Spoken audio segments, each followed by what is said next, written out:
வந்தேனே.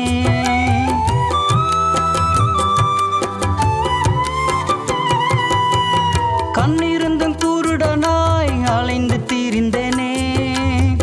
கர்த்தரும் அறியாமல் வாழ்ந்து வந்தேனே. கல்வாரி இரத்தத்தினால் சொந்தமாக்கிக் கொண்டவரே, கல்வாரி இரத்தத்தினால் சொந்தமாக்கிக் கொண்டவரே, கண்மலை தேனினால் என்னை திருப்தியாக்கினீரே. கண்மணி போல் காத்து என்னை நடத்தி வந்தவரே. கையிலையும் ஒண்ணுமில்ல, கையிலையும் ஒண்ணுமில்ல, ஆனா